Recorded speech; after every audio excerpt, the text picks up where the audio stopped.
तन का। हमारे चैनल से जुड़ने के लिए YouTube पर लिम्रा एजेंसी सब्सक्राइब करें। अपने दामन में ना एहसान पराए रखना। मुझको दुनिया का वो इंसान बुरा लगता है जिसके दिल में ना हो ईमान बुरा लगता है। मुझको दुनिया का वो इंसान बुरा लगता है जिसके दिल में न हो ईमान बुरा लगता है। करके एहसान गरीबों पे जताया न करो, मुस्तफ़ा को तेरा एहसान बुरा लगता है। करके एहसान गरीबों पे जताया न करो, मुस्तफ़ा को तेरा एहसान बुरा लगता है। या खुदा मुझको भी अता हो कनीज़े ज़हरा, घर का आंगन मेरा वीरान बुरा लगता है। हज़रात जब आ गए तो जरा एक बार मोहब्बत से कह दें या रसूल अल्लाह, दिल से कह दे, दिल से या रसूल अल्लाह।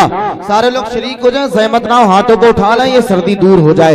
हाथों को उठा कर कह दें या रसूल अल्लाह। देखें आज हमारे आपके दरमियान शहजादे हुजूर बहरुल इरफान, आपके दोनों शहजादे मिंबर शरीफ पर तशरीफ फरमा है। कभी ये ऐसा जलसा हुआ करता था कि हुजूर बहरुल इरफान की आमद हुआ करती थी। आज दोनों शहजादों के चेहरों को देख करके सरकार बहरुल इरफान अलैहि रहमतुल रिज़वान की याद ताज़ा हो जाया करती है। एक शेर पढ़ता हूँ, जरा एक बार और मोहब्बत से कह दें या रसूल अल्लाह।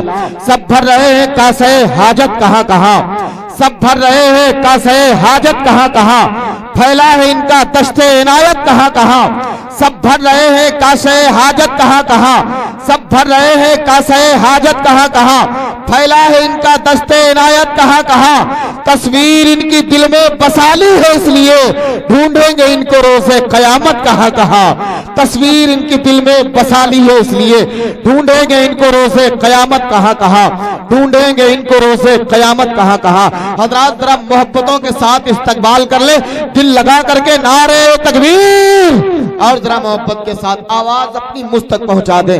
बिल्कुल दिल लगी के साथ समात कर ले। उसके बाद इंशाअल्लाह आप दुआइया कलमात के जरिए से अपने दामन में समेट कर आप अपने घरों को वापस जाएंगे। नारे तकबीर, नारे रिसालत, ख्वाजा का हिंदुस्तान, फैज़ाने गरीब नवाज, फैज़ाने गरीब नवाज, फैज़ाने सरकार बहरुल इरफान। नारे तकबीर, नारे रिसालत। बस इस शेर के साथ के दिल में ख्याल इश्क़े पैगंबर लिए हुए बैठा हुआ हूँ, अपना मुकद्दर लिए हुए।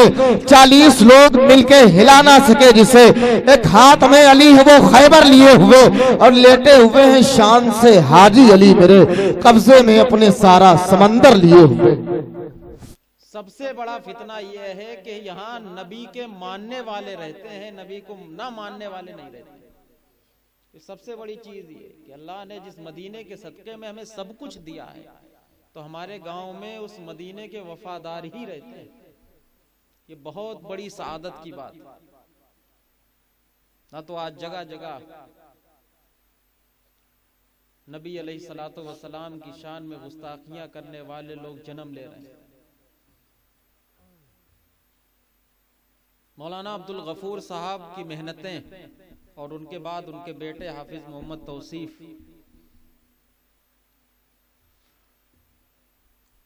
यह हकीकत है कि जो खुलूस के साथ लिल्लाहियत के साथ लगा रहता है, अल्लाह उसके जाने के बाद उसके नाम को जिंदा रखता है।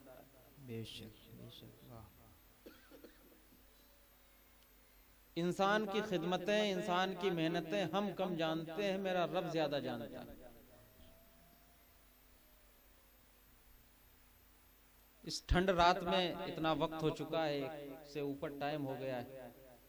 माशाल्लाह आप लोग मौजूद हैं और आपसे ज्यादा कहीं हमारी माँ और बहनें मौजूद हैं। और ये हकीकत है कि जब बहुत मजबूरी में इस्लाम को कहीं कहीं जरूरत पड़ी तो औरतें ही काम आई हैं।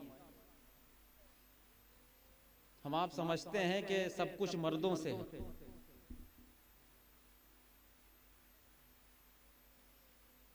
दुनिया में जो कुछ कारनामे किए मर्दों ने किए, बल्कि मर्द के कामयाबी के पीछे सबसे बड़ा हाथ औरत का होता है।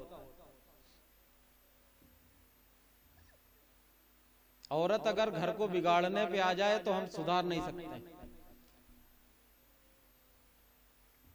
हमारे नबी ने क्या फरमाया, दुनिया कुल्लुहा मता व खैरो मताए दुनिया अलमरतु सालिहा। दुनिया एक सामान है और दुनिया का बेहतरीन सामान। देखिए हमारे नबी ने जो फरमा दिया वो फरमा दिया। हमारे नबी की बात झूठी नहीं हो सकती, हमारे नबी की बात कोई झुठला नहीं सकता है। और हमारा नबी वही कहता था जो मेरा रब कहता था। मेरे नबी ने फरमा दिया दुनिया कुल्लुहा मता, दुनिया एक सामान है। वह खैरो मताई दुनिया अलमरतु सालिहा, और दुनिया का बेहतरीन सामान एक नेक औरत है। तो इंसान की कामयाबी के पीछे आप ये देखें कि इन्हीं की गोदों में हमारे नबी ने परवरिश पाई, इन्हीं की गोदों में गौसे आजम पले हैं, इन्हीं की गोदों में गरीब नवाज पले हैं, इन्हीं की गोदों में मुजद्दिद अल फिसानी पले हैं, इन्हीं की गोदों में आला हजरत पले हैं, इन्हीं की गोदों में सरकार मुफ्ती आजम हिंद पले हैं। लेकिन वो गोदे थी, वो गोदे ऐसी गोदे थी कि जब रात में माएं अपनी बच्चों को सुलाती थी तो बच्चों को झूठ बता के नहीं सुलाती थी कि फला आ रहा है सो जाओ, फला से डर खा के सो जाओ, बल्कि जब वो अपने बच्चों को अपने गोदों में लेके खिलाती थी और उन्हें सुलाती थी तो कोई औरत हजरत सुल्तान सलाहुद्दीन अय्यूबी के बहादुरी के किस्से सुनाया करती थी, तो ये हजरत खालिद इब्ने वलीद के बहादुरी के किस्से सुनाया करती थी। तभी उन्हीं की गोद में हजरत खालिद इब्ने वलीद जैसे जन्म लिया करते थे, हजरत सुल्तान सलाहुद्दीन अय्यूबी जैसे पैदा हुआ करते। सुभान अल्लाह, वाह बेशक, सुभान अल्लाह। वो गोदें थी जिनकी गोदों में हजरत बायजीद बुस्तामी जैसे लोग पले। लेकिन आज हम सबकी बात नहीं कर रहे हैं, लेकिन अक्सरियत हमारे माँ बहनों की वो हो गई कि झूठ बोल बोल के बेटा सो जाओ, बाबा आ रहा, ये काट लेगा वो काट लेगा। जब से हमारे माओ ने ये झूठ बोलना शुरू कर दिया तभी हमारी गोदों में आजकल जो आज हम पे अजाब मुसल्लत है अल्लाह का, ऐसे बंदे तैयार हो कि जिनकी वजह से अल्लाह अजाब भेज रहा है। आप देखें ये अल्लाह वाले भी थे, इन्हें भी औरतों ने जन्म दिया। हमारे नबी को अल्लाह ने डायरेक्ट नहीं भेजा बल्कि हजरत आमिना के वतन मुबारक से पैदा करवाया। सरकार गौसे आजम कोई डायरेक्ट आसमान से नहीं आए बल्कि माँ के गोद में खेले हैं, माँ के वतन से जन्म दिया। आप बुजुर्गों की तारीख पढ़ें। हजरत खालिद इब्ने वलीद जिन्हें सैफुल्लाह कहा जाता था, एक वक्त था एक जंग, हजरत खालिद इब्ने वलीद लड़ रहे थे। हजरत खालिद इब्ने वलीद के पास एक टोपी थी, उस टोपी में हुजूर अलैहिस्सलातु वस्सलाम के मुँह मुबारक शरीफ लगे हुए थे। लेकिन जब हजरत खालिद इब्ने वलीद जंग के लिए गए तो वो टोपी अपने घर भूल गए। जंग होने लगी, हजरत खालिद इब्ने वलीद वो मर्द मुजाहिद, वो मर्द कलंदर, वो नबी का दीवाना, वो मदीने का आशिक, जिसकी रग रग में, जिसकी खून में मदीने की मोहब्बत समाई हुई। वो न दुनिया के साजो सामान पे भरोसा करते थे, न दुनिया की ताकत पे भरोसा था। उन्हें अगर ईमान था, उनकी अगर कोई ताकत थी तो वो मदीने का ताजदार था। उनकी अगर कोई हिम्मत हौसले बुलंद करने वाली चीज थी तो नबी की बातें। सुभान अल्लाह, सुभान अल्लाह, वाह। वो टोपी आप इत्तेफाक से भूल गए घर पे, आप जंग के लिए निकल पड़े। जंग हुई, दिन भर हो गया हजरत खालिद को लड़ते हुए तने तन्हा। लेकिन हजरत खालिद इब्ने वलीद की हिम्मतें अब जवाब देने लगी, उनके हौसले अब पस्त होने लगे। बाजू उनके जवाब दे रहे थे। इतने में लोग क्या देखते हैं कि एक घोड़े पे एक नकाब पोश औरत आ रही है। उसने हजरत खालिद इब्ने वलीद को टोपी दी। हजरत खालिद इब्ने वलीद ने वो टोपी लगाई। हजरत खालिद इब्ने वलीद ने जब सर पे अपने टोपी रखी है तो ये नहीं लग रहा था कि खालिद इब्ने वलीद सुबह से लड़ रहे हैं, शाम हो गई है, बल्कि ऐसा लग रहा था कि खालिद इब्ने वलीद ने अब लड़ाई शुरू की। वाह वाह, बेशक। हुजूर अलैहिस्सलातु उस वक्त भी अगर कोई काम आया था तो उनकी बीबी हजरत खालिद इब्ने वलीद के लिए वो टोपी लेके आई। आज हमें जरूरत है, ऐसी माओं की जरूरत है। हमारे माँ बहनें अगर चाहें तो दीन की बहुत बड़ी दाइया बन सकती है। दीन का काम आज के दौर में जो औरत कर सकती है वो मर्द नहीं कर सकता, क्योंकि आज जरूरत है, आज कुफ्र हम पे गालिब है, आज कुफ्र हमारे अंदर ऐब तलाश रहा है, हमारी कमियां हमें ढूंढ रहा है हमें फंसाने के लिए। आज हमें जरूरत है कि हमारे घरों में तब्लीग। तो सबसे बड़ा आज के दौर में अगर कोई अहम रोल अदा कर सकता है तो वो हमारी माएं बहनें अदा कर सकती है। ये दुनिया फानी है, सबको जाना है। आज ही हमारे कन्नौज में, हमारे करीब में 2 जवान लड़कियां खत्म हुई, अचानक की मौत। एक हमारे मदरसे से फारिग मौलाना अब्दुल अजीज साहब की बहन, एक और शहर की लड़की 17-18 साल की उम्र,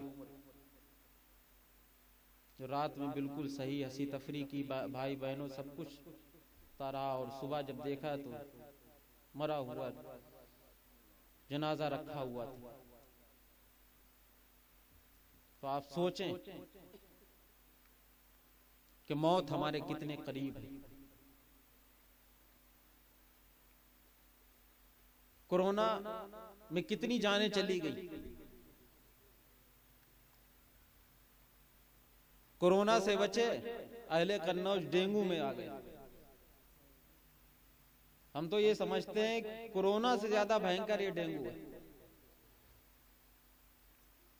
शायद कोई घर ऐसा बचा होगा जिला कन्नौज और फर्रुखाबाद में जिसमें 2-4 लोग बीमार न हुए, शायद कोई घर बचा। और बहुत से घर तो ऐसे हैं जिन्होंने अपने कई असहाब को खो दिया। बच्चे चले गए, जवान औरतें चली गई, जवान मर्द चले गए, घर का सामान चला गया।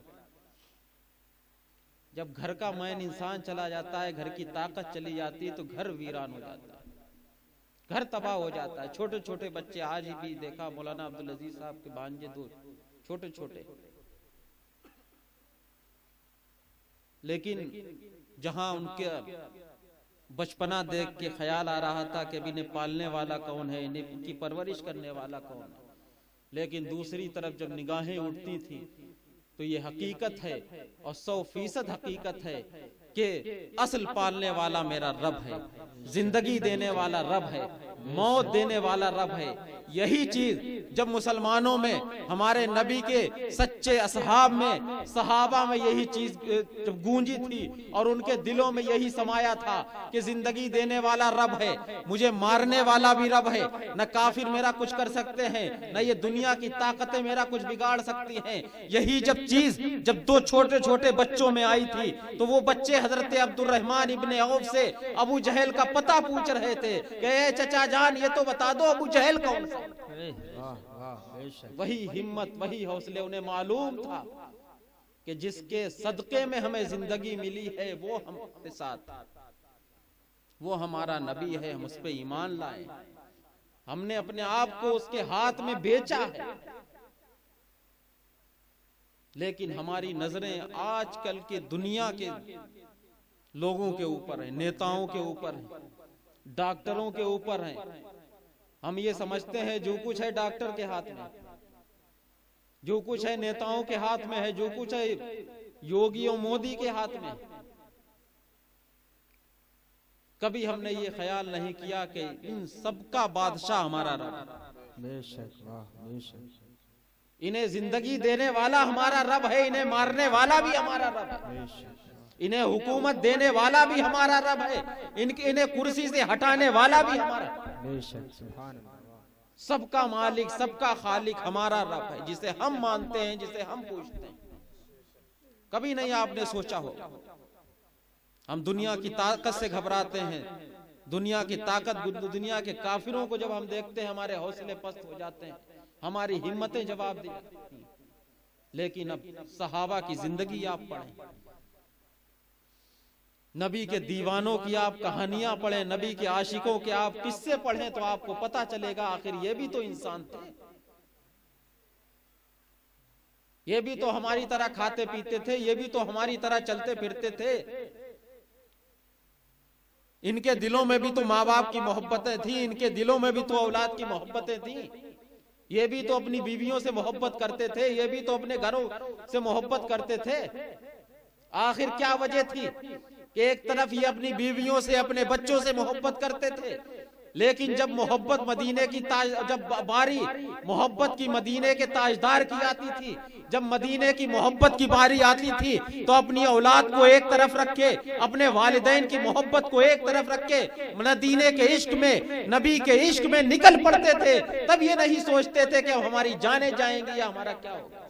वाह बेशक, सुभान अल्लाह, सुभान अल्लाह। इस्लाम की जब पहली जंग हुई थी, जब जंगे बद्र से लोग वापस आ रहे थे, तो रास्ते में एक औरत खड़ी थी। आप उस औरत की हिम्मत देखें, उसकी मोहब्बत देखें, उसका इश्क देखें। जब जंग से लोग फरार होके वापस आ रहे थे, वो औरत रास्ते में खड़े होके जो जंग में शरीक थे उनसे पूछ रही थी, बताओ मेरे मोहम्मद कैसे हैं, मेरा नबी कैसा है।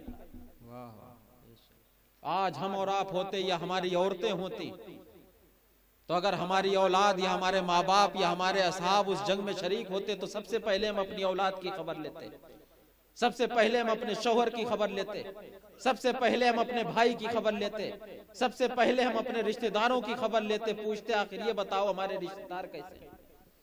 लेकिन उस औरत की हिम्मत देखें, उस औरत के आप हौसलों को देखें, उसकी मोहब्बत को देखें। उसे मालूम था कि ये दुनिया तो फानी है, दुनिया कट जाएगी, दुनिया की मोहब्बत कुछ नहीं है, लेकिन सबसे बड़ी मोहब्बत अगर कोई है तो वो मदीने के ताजदार की। बेशक, वाह, सुभान अल्लाह, सुभान अल्लाह, वाह बेशक। हकीकी मोहब्बत मालूम था कि जिसके सदके में, उस औरत को मालूम था कि जिसके सदके में हमें इस दुनिया में आना मिला है और जिसके सदके में कल हमें जन्नत मिलेगी, वो हमें मालूम। वो औरत रास्ते में खड़े होकर पूछ रही थी, बताओ मेरे नबी कैसे।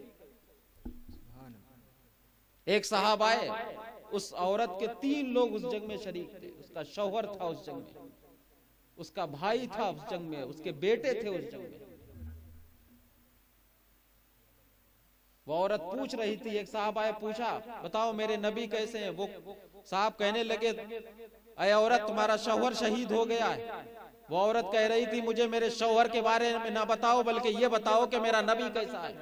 वाह वाह बेशक। दूसरा आया, कहा तुम्हारे भाई शहीद हो गए। वो औरत कह रही थी, मुझे मेरे भाई के बारे में ना बताओ, बल्कि ये बताओ मेरे नबी कैसे हैं। तीसरा आया, उसने कहा तुम्हारे बच्चे शहीद हो गए। वो औरत कह रही थी, मुझे मेरी औलाद के बारे में ना बताओ, बल्कि ये बताओ कि मेरा नबी कैसा है। अगर मेरा नबी सलामत है तो मेरा सब कुछ सलामत है। बेशक, नारे तकबीर, नारे रिसालत, जश्न ईद मिलादुन नबी, फैजान हुजूर बहरुल इरफान, नारे रिसालत। आज हम कहते तो हैं हम नबी के मानने वाले हैं, नबी से मोहब्बत करने वाले हैं, नबी के उम्मती हैं, लेकिन आप अपने दिलों में झांक के देखें, क्या उस औरत जैसी मोहब्बत आज हमारे दिलों में। हजरत सिद्दीक अकबर रज़ी अल्लाह तआला अन्हु, आपके बेटे जब ईमान लाए तो एक दिन कहने लगे, अब्बा जान, एक वक्त ऐसा था कि आप मुसलमानों की तरफ से जंग लड़ रहे थे और मैं काफिरों की तरफ से था। एक वक्त आया कि आपकी गर्दन मेरी तलवार के नीचे थी। देखें इस्लाम की मोहब्बत, दीन की मोहब्बत देखें, नबी की मोहब्बत देखें। आखिर अबू बकर का नाम ऐसे ही नहीं जिंदा है, हजरत उमर का नाम ऐसे नहीं जिंदा है, करीम नवाज आज हमारे दिलों में ऐसे ही नहीं जिंदा है, बल्कि इन्होंने दीन के लिए कुर्बानियां दी। आज हमारे सरों पे ये टोपियां हैं, आज हमारे चेहरों पे दाढ़ियां हैं, आज हमारी मस्जिदें आबाद हैं, आज हमारे मदरसे आबाद हैं। इन के पीछे सबसे बड़ी कुर्बानी हमारे औलिया इकराम की। 1400 साल पुराना दीन आज मक्के की वादियों से निकल के आज मुल्क हिंदुस्तान में पहुंचा है, बगैर कुर्बानी के नहीं पहुंचा। यही मुल्क है, यही हिंदुस्तान है। इसी हिंदुस्तान में 27,000 उलमा के सर कलम किए गए थे। आप सोचें हमारे असलाफ ने कैसी कैसी कुर्बानियां दी हैं इस मुल्क के लिए, जिस मुल्क के लिए हमने सब कुछ किया है। इस मुल्क पे हमने 1000 बरस हुकूमत की है। मुसलमानों के नाम का दबदबा था, मुसलमानों के चर्चे थे, मुसलमान बादशाहों का रौब था लोगों के ऊपर। मुसलमान बादशाह, मुसलमान जिसकी गली से गुजर जाया करते थे, लोग के दिल दहल जाया करते थे। आज हम मुसलमान, एक वो मुसलमान, वो कौम जिसे कल हमारे सामने खड़े होने का शऊर नहीं मालूम था, आज वो हम पे हाकिम है। हमारे असलाफ ने हर एक के साथ इंसाफ किया, हर एक अहले हुकूक के हुकूक अदा किए, लेकिन आज हम सब कुछ भूल गए। हमारे असलाफ, आप अपने असलाफ की कुर्बानियां पढ़ें, आपको किताबों से गायब किया जा रहा है, आपको तारीखों से निकाला जा रहा है। आप सोचें कि हमने इस मुल्क के लिए क्या किया, लेकिन हकीकत यही है कि जब से हमारे दिलों से ईमान निकल गया, नबी की मोहब्बत निकल गई, हम नमाजों से दूर हो गए, हम इबादतों से दूर हो गए, हम अच्छे कामों से दूर हो गए, हम पे काफिर मुसल्लत कर दिए गए। हजरत अबू बकर से उनके बेटे कह रहे हैं, अब्बा जान, एक वक्त था कि आपकी गर्दन मेरी तलवार के नीचे थी, मैं चाहता तो आपकी गर्दन उड़ा देता, लेकिन मेरे दिल में ख्याल आया कि आप मेरे वालिद हैं, मैंने इस ख्याल से आपको छोड़ दिया। लेकिन देखें मदीने के आशिक, मदीने के वफादार का जवाब सुने। हजरत अबू बकर फरमाते, बेटा तुमने तो ये ख्याल कर लिया हम तुम्हारे वालिद हैं, तुमने हमें छोड़ दिया, लेकिन अगर खुदा न खास्ता किसी जंग के मौके पर तुम्हारी गर्दन हमारी तलवार के नीचे होती, तो अबू बकर ये कभी नहीं सोचता कि तुम मेरे बेटे हो, तुम मेरा खून हो, हम तुम्हें छोड़ देते, बल्कि अबू बकर ये सोचता कि तुम मेरे नबी के गुस्ताख हो और तुम्हें गुस्ताख समझ के हम तुम्हारी गर्दन उड़ा देते। अबू बकर कभी अपने खून का ख्याल नहीं करता, अपने रिश्ते का ख्याल नहीं करता, बल्कि ये सोचता कि तुम हमारे नबी के गुस्ताख हो, हम तुम्हारी गर्दन उड़ा देते। ये थे मदीने के दीवाने। आखिर में हम आपसे कहेंगे, मैंने जिस आयत करीमा की तिलावत शर्फ हासिल किया, कुल्लु नफ्सिन ज़ाइक़तुल मौत, हर नफ्स को मौत का मजा चखना। ये दुनिया फानी है, कुरान में आया कुल्लु मन अलैहा फान, हर चीज फना हो जाएगी। कल तक मौलाना अब्दुल गफूर साहब की आप खिदमत करते रहे, उनके साथ वफादारी का सबूत दिया, इन्हीं हाथों ने उन्हें दफन कर दिया, इन्हीं हाथों ने मनु मिट्टी नीचे उन्हें दबा दिया।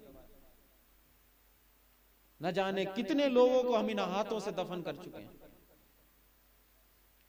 न जाने कितनों को हमने खो दिया, अपनों को खो दिया, अपनी औलाद को खो दिया, अपने वालिदैन को खो दिया। उन माओं को हमने दफन किया है जो माएं हमारे लिए रातें अपनी कुर्बान करती रही, जो हमारे लिए रोती रही, जो हमारे लिए सिसकती रही, अपना गरम गरम बिस्तर छोड़ के गीले बिस्तर को अपने लिए वो इस्तेमाल करती रही। उन माओं को हमने इन हाथों से दफन कर दिया। वो वालिदैन जिन्होंने दर दर की ठोकरें खा कर, खेतियां कर कर, पसीना निकाल निकाल कर हमें हलाल की कमाई खिलाई, हमारी रगों में जो आज खून दौड़ रहा है, ये हमारे बाप की मेहनतों का सिला है। उन वालिदैन को हमने इन हाथों से दफन कर दिया।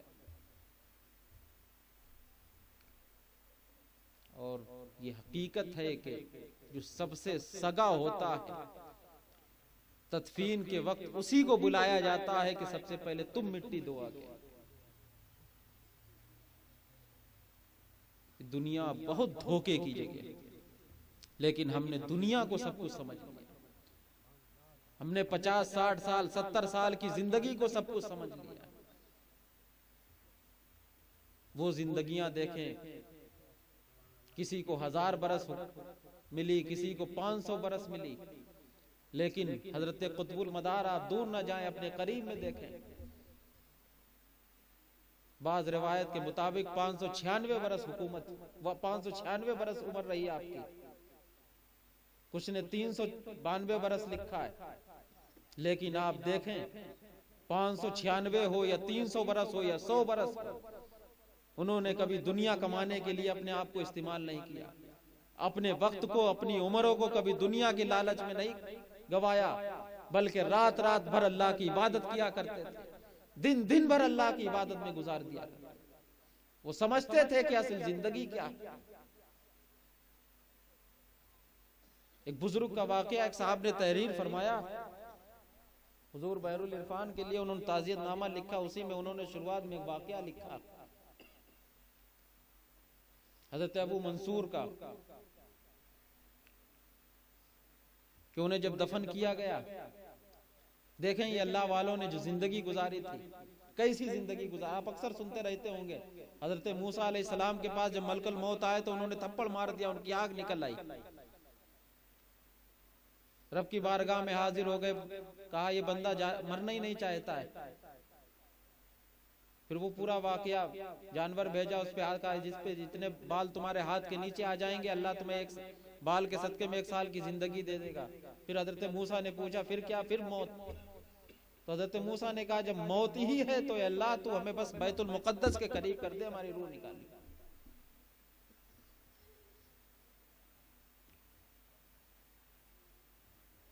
उन्होंने लिखा कि हजरत अबू मंसूर की तकरीबन 90 बरस उम्र रही।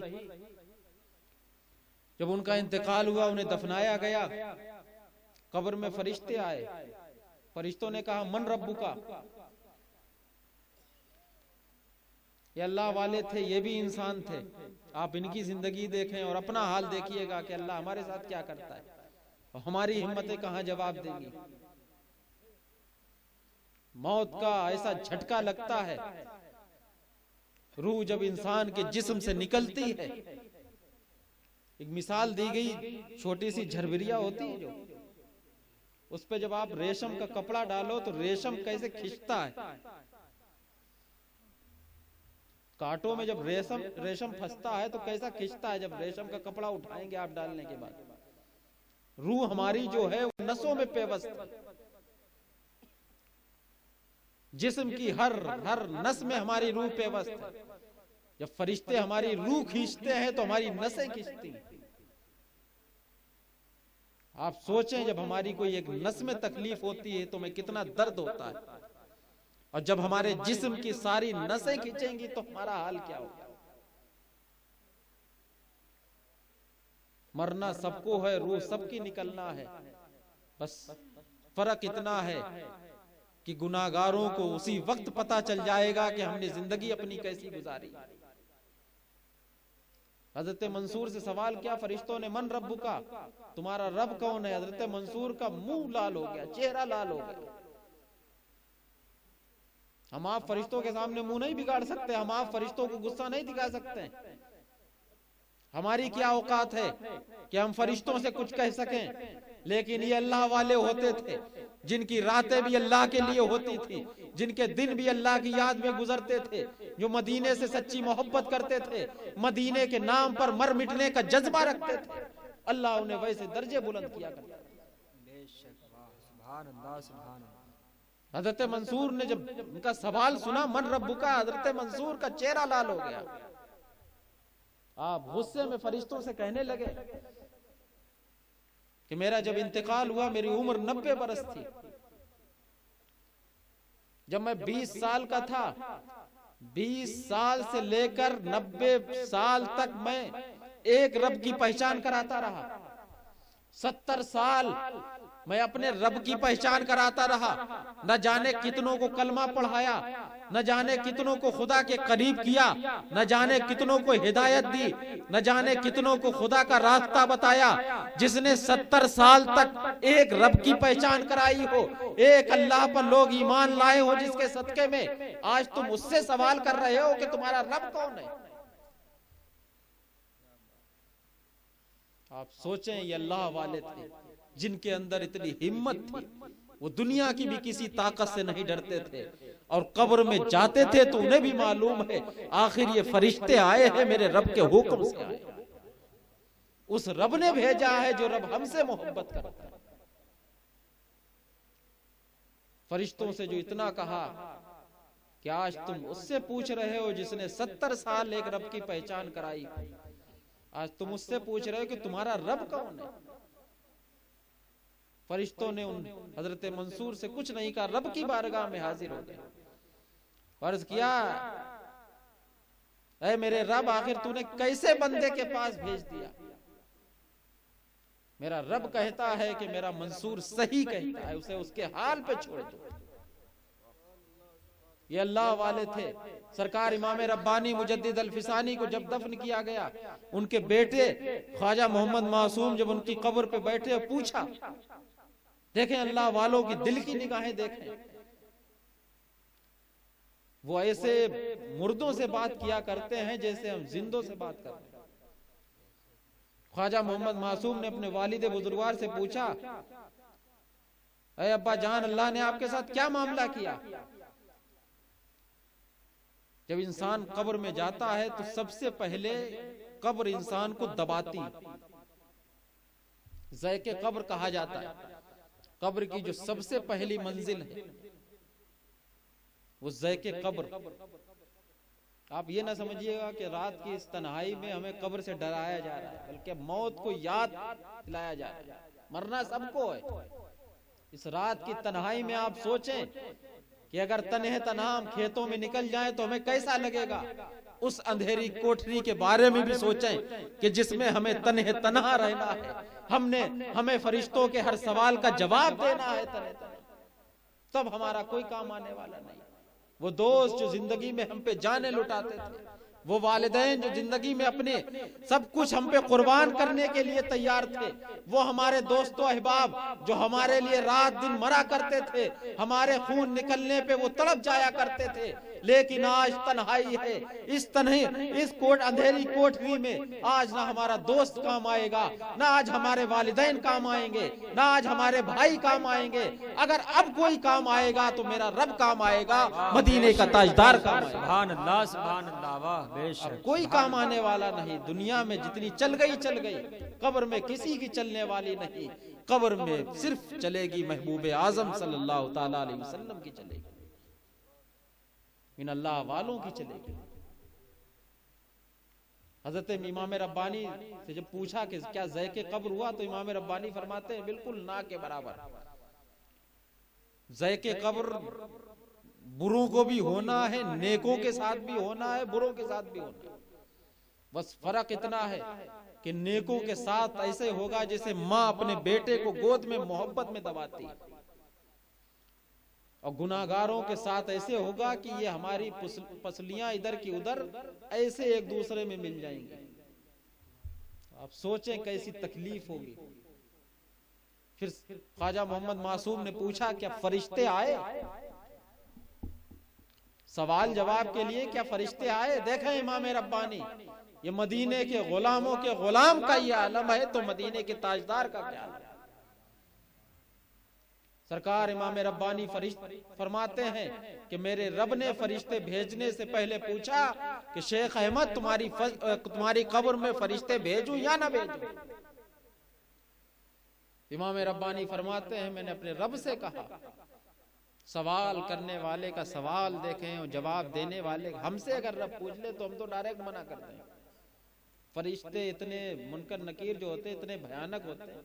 एक बहुत बड़े बुजुर्ग का वाकया है, जब उनके कब्र में फरिश्ते आए तो वो फरिश्तों की हैयत देख के, उनकी शक्ल देख के इतना घबरा गए कि 3 दिन तक उन्होंने सवालों के जवाब नहीं दिए। जब उनके पीरो मुर्शिद उनकी कब्र में आए और उनके सर पे हाथ रखा और कहा अब तुम जवाब दो, तब उन्होंने तीसरे दिन जवाब दिया। देखें, जहां कोई नहीं काम आता है वहां ये अल्लाह वाले काम आते हैं। सरकार इमाम रब्बानी ने कहा, ऐ मेरे खालिक, ऐ मेरे मालिक, तू मेरा ईमान जानता है, तू मेरा दिल जानता है। हम आप होते डायरेक्ट मना करते थे, ऐ मेरे रब ना भेज, मुझे बहुत डर लगता है, मैं देख नहीं पाऊंगा, मैं घबरा जाऊंगा। लेकिन वो अल्लाह के महबूब हुआ करते थे। अल्लाह भी देखता था कि मेरा महबूब क्या कह रहा है। सरकार इमाम रब्बानी फरमाते हैं अल्लाह रब्बुल इज्जत की बारगाह में अर्ज किया है, मेरे रब तू मेरा ईमान जानता है, तू मेरा दिल जानता है, अब तेरी मर्जी भेज या न भेज। ये अल्लाह वाले थे। आला हजरत ने सही फरमाया, तेरे गुलामों का नक्शे कदम है राहे खुदा, वो क्या बहक सके जो ये सुराग लेके चले।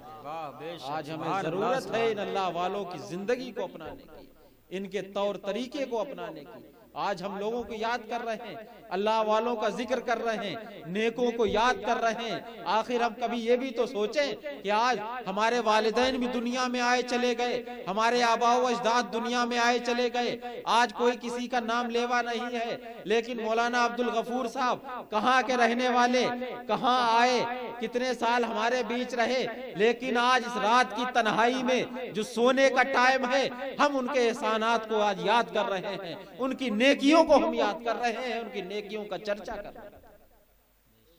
तो आखिर कुछ तो था, वही था कि जो अल्लाह के लिए जीते हैं और अल्लाह के लिए मरते हैं, अल्लाह उन्हें हमेशा हमेश की जिंदगी अता करे। तो आज हमें जरूरत है इन अल्लाह वालों के तरीके को अपनाने की। आप बड़े खुश नसीब हैं हर मामले में, आपने जीते जी एक अल्लाह के वली की जियारत। जब एक अल्लाह का नेक बंदा, बशारतें तो बहुत हैं, हमारे नबी की बशारत ही हमारे लिए काफी, अल्लाह वालों की बशारतें हमारे लिए काफी। एक जब अल्लाह का नेक बंदा, साले बंदा जब कब्र में जाता है तो अल्लाह के तरफ से सबसे पहली खुशखबरी, सबसे पहली बशारत उसे ये मिलती है, अय मेरे बंदे तू दुनिया में हमारे लिए जीता रहा, तू हमारे लिए मरा, तूने रातें हमारे लिए गुजारी, तूने रातों को दिन में हमारी इबादत की, तो आज हमारी तरफ से तेरे लिए सबसे बड़ा तोहफा ये है कि आज जितनों ने तेरी नमाज जनाजा पढ़ी है, हमने आज सबको बख्श दिया है। वाह बेशक, सुभान अल्लाह, सुभान अल्लाह। तो इसमें न जाने कितने वो लोग भी होंगे जो इस बशारत के मुस्तहिक कि एक अल्लाह के वली की हमने नमाज जनाजा पढ़ी। हमारे अमाल इस लायक नहीं, हमारी नमाजें इस लायक नहीं, हमारे रोजे इस लायक नहीं कि हम बख्श दिए जाएं, लेकिन हम मस्जिदों में हाजिरी लगाते रहेंगे, हम अल्लाह को याद करते रहेंगे, अल्लाह का नाम लेते रहेंगे। इंशाअल्लाह मदीने के सदके अल्लाह हमारी नमाजों को भी कबूल कर लेगा, हमारी इबादतों को भी कबूल कर लेगा। ये हमारा बैठना यहाँ अल्लाह का जिक्र सुनना, रसूल की बातें सुनना हमारा रायगा नहीं जाएगा। मेरा रब बहुत बड़ा रहीम, हमारे गुनाह कुछ नहीं है उसकी रहमत के आगे, लेकिन हमारे दिल में ये होना चाहिए कि हम गुनाहगार हैं, सियाकार हैं, लेकिन मेरा रब बख्शने वाला है। मुझे अपने रब के बारे में गुमान अच्छा होना चाहिए, अकीदा हमारा मजबूत होना चाहिए कि बख्शने वाला वो है, हमारे गुनाह कुछ नहीं है उसकी रहमत के आगे। जब वो मैदान महशर में कयामत के दिन जब वो बख्शने पे आएगा तो लोगों को उनके नामों के सदके में भी बख्शेगा। ये देखेगा फला का नाम किसी नेक के नाम पे रखा गया कि नहीं। अल्लाह की रहमत मैदान महशर में बहाना ढूंढेगी कि हम अपने बंदों को कैसे माफ करें, कैसे जन्नत में भेजें। तो आप अकीदा अपना मजबूत कर लीजिए, ईमान आप मजबूत कर लीजिए। दुनिया की कभी किसी ताकत से डरना नहीं, घबराना नहीं। हमेशा ये सोचना कि दुनिया को ताकत देने वाला हमारा रब। कभी किसी से ना घबराना, लेकिन आपस में इत्तेहाद रखना, इख्तलाफ कभी ना करना। आपस में आप एक बने रहेंगे, नेक बने रहेंगे, अल्लाह आपकी दुनिया में भी मदद करेगा और कब्र में भी आपकी मदद करेगा। और जहां आपने अपने आप को अलग कर दिया, अपने अपने भाइयों की आप दुश्मनी पे उतर आए, अपने भाइयों की बुराइयों में लग गए, अपनों को दूर कर दिया, ये समझ लीजिएगा कि हमारी दुनिया भी खराब है, हमारी आखिरत भी खराब है। हम आपसे कहेंगे आपका गांव जहां हर मामले में अच्छा है, वहां एक काम और ये कर लीजिए कि आपस में इत्तेहाद कायम कर लीजिए कि जब दीन की बात आएगी, नबी की बात आएगी, तो हम बनामे मुस्लिम, हम सब एक होकर, हम नबी के दीवाने होकर, सब साथ में होकर इंशाअल्लाह दुश्मनाने इस्लाम का हम खात्मा करते नजर आएंगे। हम सारी लड़ाइयां अपनी एक तरफ रख देंगे, हम अपनी नफरतें एक तरफ रख देंगे, लेकिन नबी के नाम पे, मदीने के नाम पे इंशाअल्लाह हम एक रहेंगे। और जहां आपने ये सोच लिया तो आपसे बड़ी कोई ताकत नहीं, मुसलमानों से बड़ी किसी दौर में कोई ताकत नहीं। अभी आप सुन रहे थे जंगे बद्र का वाकया, काफिर 1000 थे, 313 मुसलमान थे। आप मुसलमानों की जितनी जंगें पढ़ लें, सारी जंगों में मुसलमान कम थे, लेकिन वो मुसलमान ईमान वाले थे, मदीने के सच्चे आशिक थे, कभी किसी ताकत से नहीं घबराया करते थे। जब जब नबी की जात पे हमले हुआ करते थे, इस्लाम पे जब कोई आँच आती थी, तो हजरत खालिद सबसे पहले कसम खा लिया करते थे कि जब तक खालिद नबी के दुश्मन से इंतकाम नहीं ले लेगा, बदला नहीं लेगा, तब तक खालिद इस हलक से एक बूंद पानी का कतरा नहीं उतारने का। अल्लाह उनकी मदद किया करता था, बड़े बड़े बादशाहों के सर कलम कर दिए हजरत खालिद इब्न वलीद। और आज हम हैं कि अपने जिस्म पे बैठा हुआ मच्छर भी नहीं मार पा रहे। हम मोदी से डर रहे हैं, हम योगी से डर रहे हैं, हम शासन से खौफ, हमारे दिलों में प्रशासन का खौफ है। आखिर आप ये सोच ले रहे हम किसके बंदे हैं, किसकी उम्मत में?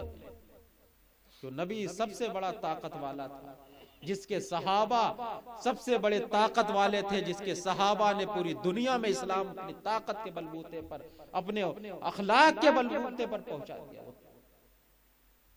हम उसके मानने वाले आज हम दूसरों से खौफ खा रहे हैं। कभी किसी ताकत से न घबराना, बल्कि हमारे सामने बुजुर्गों की मिसालें ऐसी हैं।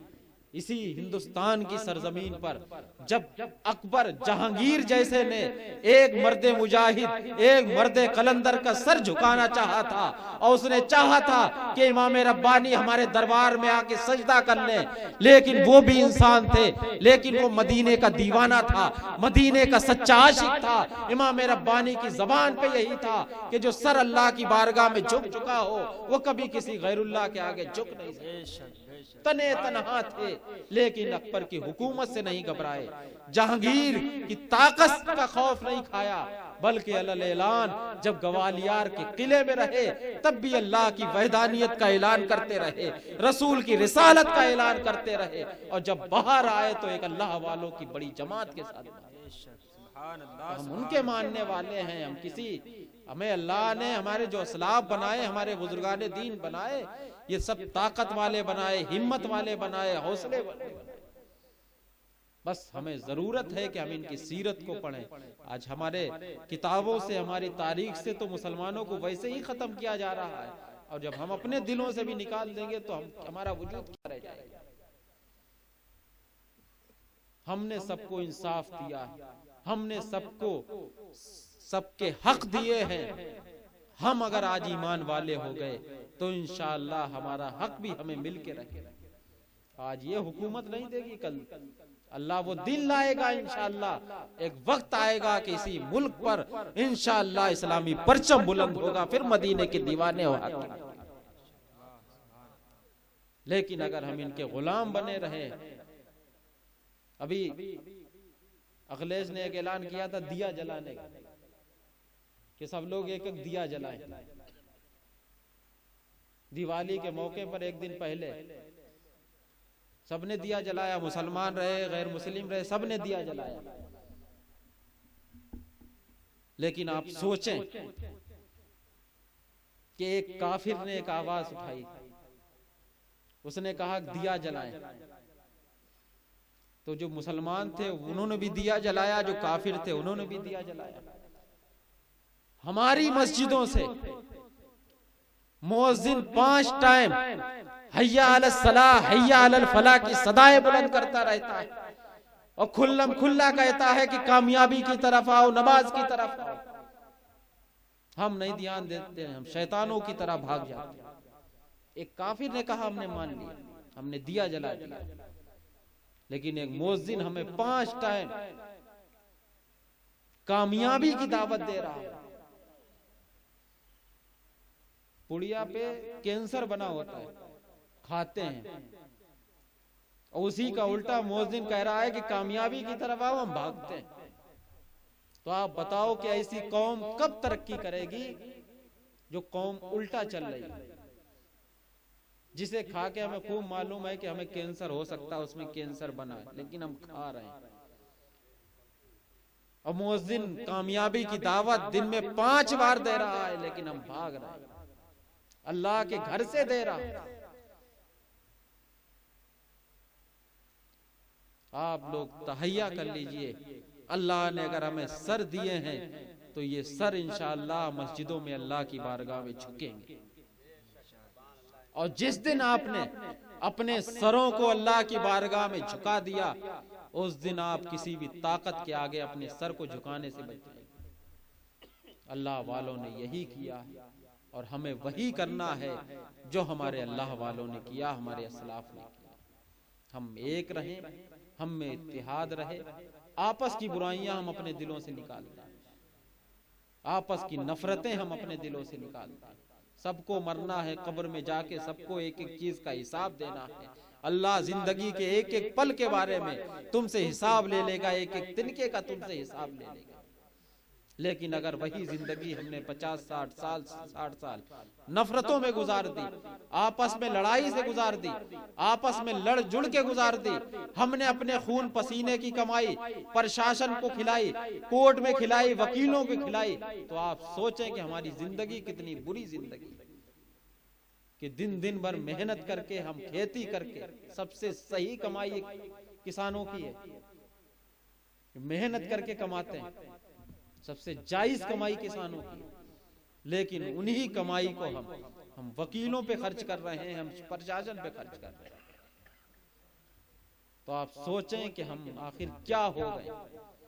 हम अपनी नफरतें खत्म कर दें, हम आपस में मोहब्बत पैदा कर लें, तो ये हम हमारे खून पसीने की कमाई ये काफिर नहीं खाएंगे, ये झूठ बोलने वाले वकील नहीं खाएंगे, ये प्रशासन के लोग नहीं खाएंगे। हम अपने भाई की थोड़ी बर्दाश्त कर लें, अपने भाई की बर्दाश्त कर लें, हमारी जिंदगी भी कामयाब होगी, हमारी आखिरत भी कामयाब होगी। हमारा खुदा एक, हमारा रसूल एक, हमारी किताब एक, क्यों ना हो हमारे रसूल की उम्मत भी एक होना चाहिए। जब उनके दीवाने एक होंगे तो इंशाअल्लाह इस मुल्क में फिर इनकलाब आएगा और फिर इंशाअल्लाह मुसलमानों को उरूज होगा, मुसलमानों को वही ताकत नसीब होगी जो कभी ताकत हजरत सुल्तान सलाहुद्दीन अय्यूबी के दौर में मिला करती थी, जो हजरत खालिद इब्न वलीद के दौर में थी। और इंशाअल्लाह हमारा परचम फिर इस मुल्क में लहराएगा। हम डरना छोड़ दें, दबना छोड़ दें, हम अपने हौसलों को बुलंद रखें। जिंदगी देने वाला मेरा रब है, मौत देने वाला मेरा रब है। मेरे रब ने जो मेरा वक्त लिख दिया है, मौत हमें उसी वक्त आएगी, न मौत हमें 1 मिनट आगे आएगी न पीछे आएगी। अल्लाह ने जो मेरा वक्त लिख दिया है, मौत मुझे उसी वक्त आएगी। तो क्यों ना हम गैरों के आगे अपने इस्लाम का परचम बुलंद करें, अपने नबी का नाम रोशन करें। हम गैरों को दिखा दें कि देख लो मदीने के दीवाने ऐसे होते हैं, मदीने के आशिक ऐसे होते हैं। तहिया कर लीजिए इंशाअल्लाह। हम मौलाना अब्दुल गफूर साहब के लिए सबसे बड़ा इसाले सवाब होगा कि अगर हम नियत कर लें इंशाअल्लाह कि हमारे दिल की जो नफरतें, बुराइयां, जो हमारे अंदर बुरी बीमारियां पैदा हो गई, हम इंशाअल्लाह हम उन्हें निकाल देंगे, तो मौलाना अब्दुल गफूर के लिए सबसे बड़े इसाले सवाब का जरिया होगा आपके लिए। उनकी मेहनतें, उनकी कोशिशें और उनके साहबजादे हाफिज तौसीफ साहब, अल्लाह इन्हें सलामत रखे, वफादार जो होते हैं उनकी मेहनतें रंग लाया करती हैं। अल्लाह वालों से जो मोहब्बत करते हैं उनकी मेहनतें रंग लाती हैं, और जो कौम के लिए अच्छा सोचते हैं उनकी मेहनतें रंग लाया करती हैं। अल्हम्दुलिल्लाह इतना तो है कि अल-जामिअतुल अहमदिया का कोई भी फर्द हो कभी अपनी कौम को गुमराह नहीं करेगा, कभी अपनी कौम को जलालत में नहीं डालेगा, बल्कि अपनी कौम के साथ हमेशा हिदायत का काम करेगा, उसे सही रास्ता बताएगा।